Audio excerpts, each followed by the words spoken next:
Apple leaks have been getting absolutely insane over the past couple of months, and they've been getting quite a bit weird in terms of the Mac lineup that we should be expecting this year and then going on into next year, because they're just such different takes out there. But Mark Gurman just came out with a bombshell report claiming that Apple is currently testing at least 9 new M2 based Macs, and this completely changes the game. He even says that the new machines are already appearing in third-party app analytics, which is just further proof for this happening. And as you know, over the past few days, we've been putting out some leaked videos like this one saying that the MacBook Air 2022 redesign is in deep trouble, and that was mainly based on the chance of the redesigned MacBook Air getting the old M1 chip, which I know that sounds weird, but I'm gonna explain in just a minute. And then going on to a video we put out yesterday, there was a chance that the new Mac Mini would come with the M1 Pro chip, with a lot of evidence for that, but potentially even the M2. Now, those leaks, especially the MacBook Air one, are coming from Ming-Chi Kuo. Yes, he's a pretty reliable analyst, and he's been around for a very long time. And the weird thing is when last month he said that the MacBook Air could come with a new design, but with the same M1 chip, which at first, that made absolutely no sense to me. But he also made the leak of where the new iPhone 14 regular models could come with the same A15 chip. Yes, reusing the old silicon. And the reason for that would be differences in the pricing and of course with all the supply chain stuff going on. So if they're willing to do this for the iPhone, maybe they're also willing to give the old MacBook Air the M1 chip, especially since it's a consumer-based product where people don't really care what chip it has because the M1 is honestly fast enough. And the biggest reason I thought this could actually happen was because of the crazy Shanghai lockdowns. And just this morning, Ming-Chi Kuo came out and he said that Apple is doing its best to negotiate with the Chinese government with the goal of reopening suppliers' production lines that were shut down due to the lockdown starting next week at the earliest. And he said he's not sure if Apple can succeed, but it might explain why Apple's supply chain has not seen any significant order cuts due to the lockdown. So maybe Apple was able to succeed and get that open. And that is a game changer, and it's part of the reason why Apple might be going forward with the M2 chip for the Macs this year and of course next year. And now getting into Mark Gurman's report on the M2 chips, he says that there are going to be at least 4 different M2 based chips, and there's evidence of them inside logs within third-party apps, which is very, very important to us seeing them hopefully soon. So with that said, he said these are the new machines that we should be expecting. First of all, we have a MacBook Air with the M2 chip codenamed J413,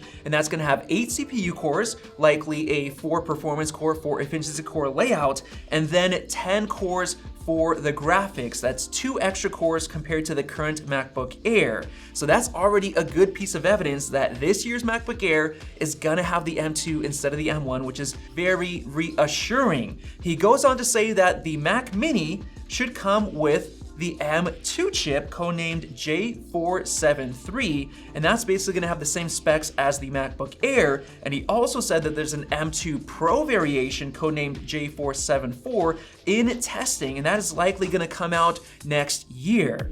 Then he goes on to say that there's gonna be an entry-level MacBook Pro with an M2 chip codenamed J493, and that's also gonna have the same specs as the MacBook Air. Now, to me, that seems really weird because with the M1 MacBook lineup, a lot of people just chose to buy the MacBook Air because it wasn't worth spending $300 more for the MacBook Pro because there weren't enough advantages. So I think this, I don't know, might be a mistake by Apple unless something changes to have the same chip with the same specs within 2 different machines at 2 different price points. But moving on, he goes on to say that the 14-inch MacBook Pro will get the M2 Pro and M2 Max chips, codenamed J414. And the interesting thing there is that it's supposed to have a 12-core CPU, so I think it's gonna get 2 extra efficiency cores and a 38-core GPU. That's the highest level you can get, which is really weird because the previous one was 32, so going up to 38 is a little bit weird. I think it makes sense to have 40,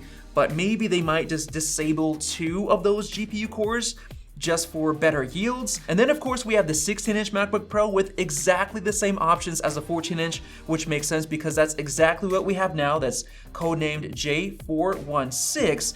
And then finally, here's the weird one. We have the Mac Pro, codenamed J180. And this machine will include a successor to the M1 Ultra chip used in the Mac Studio. So that means it's going to be the M2 Ultra. Now going back to Mark's report, one thing he mentioned is that Apple was also testing a Mac Mini with an M1 Pro chip. Yes, just like in the video I just made yesterday, the M1 Pro chip, the same processor that's in the 14 and 16-inch MacBook Pros, that one being codenamed J374.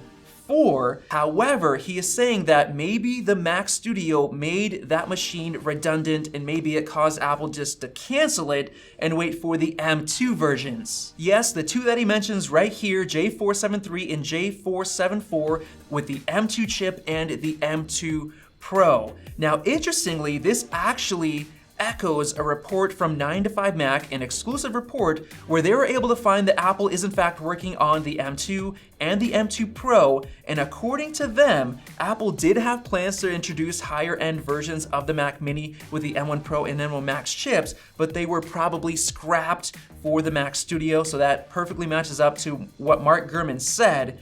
And with that said, we should be hopefully getting the M2 Mac Mini this year. And that's exactly what Mark Gurman said in his report, saying that a new MacBook Air, a low-end MacBook Pro, and a new Mac Mini are scheduled to debut as early as this year, with at least 2 of those Macs planned for launch around the middle of the year. So he is saying that we should be getting the M2 chip around the middle of the year, which kind of matches up to WWDC. So that would be very interesting because there are other sources like Bob on Twitter, who admittedly does not have a good track record, but some of the stuff he said made sense before, but he believes it's not coming at WWDC in terms of the M2 chips.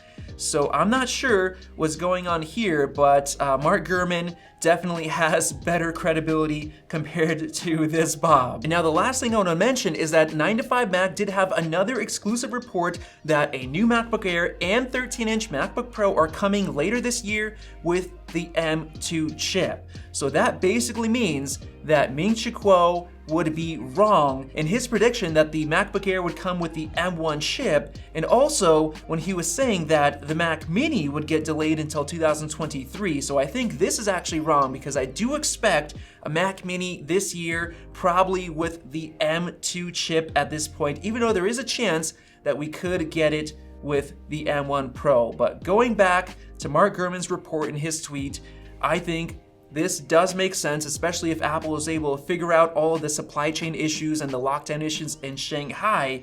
If that is true, then I think we could very well likely be seeing M2 chips, especially since there's proof of Apple testing them and working on them already.